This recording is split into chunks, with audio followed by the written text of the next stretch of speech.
Right.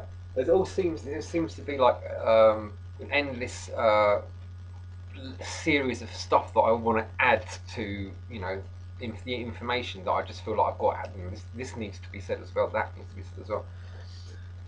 Um, I don't know where this is going to fit in, but this is like the end of day 6, and okay. So one of the things that we're going to be developing, and part of the one of the aspects of this, what we're doing in this process, is to activate our planetary bodies, um, which in a certain respect is going to be there's going to be an aspect of what I would consider to be God forms. You're going to be experimenting with God forms. Now, for example, your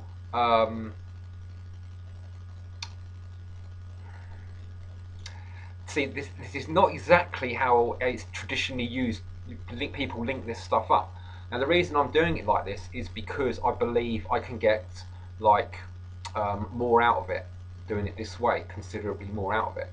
Now, you've got your planetary bodies, which are going to be, in a certain respect, based on the god forms of the planets. Like, so your Venus body is going to be a certain way, connecting with the planet Venus. It doesn't. It's not. I'm thinking about it. It isn't straightforward. Mars, say for example, my Mars body. My Mars body is like, as far as I'm concerned, it reminds me of Achilles.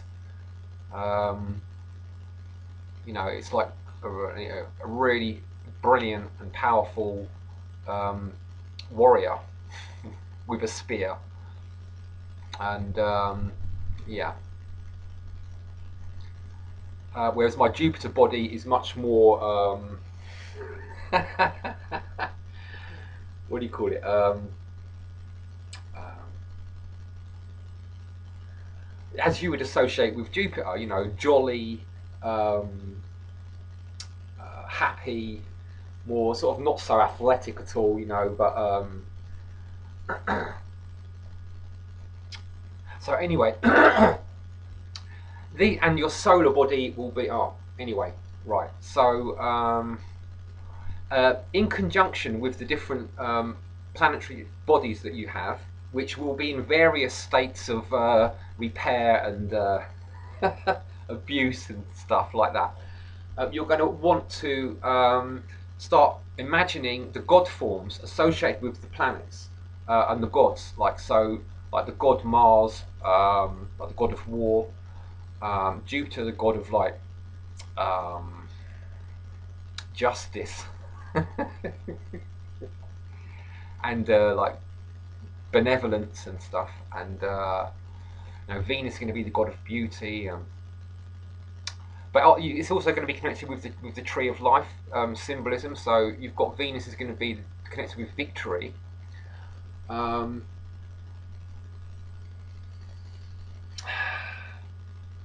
so we can use these god forms to try and like form a kind of like composite with our planetary bodies for the purposes of um, uh, this work. So I'm not bringing them in at the moment, but it's a good idea to start thinking about them and try to, if you can, you can feel them and actually they can become alive in your consciousness, so that you can actually like try them on, like you try on a god form, like in your aura, so that you can feel, in a sense, what it would be like to, have that planetary body active in its highest form, like the god form. That would be, the god form would be like its highest potential, but your planetary body will be somewhat below that. Generally speaking, you might have one or two planetary of your planetary bodies which are very close to their highest potential, but then there's going to be a few others that are going to be very, very severely messed up, and a lot of that will be in. You could find out a lot of that stuff by looking at your horoscope. There's going to be a lot of information in your horoscope that's going to suggest what's going on there, and then you're going to want to go to the planets if you can in your consciousness to sort of meet up with your planetary bodies and have a look at them, see what their sort of state they're in. Bearheart does some really good stuff on with his middle pillar ritual and lower banishing ritual of the pentagram and all the stuff that goes along with that, which I found really useful for getting involved with all that stuff and bringing it to life a lot. So I'd, if you want to, if you're having trouble with it, then go to Bearheart's channel, the House of Mars.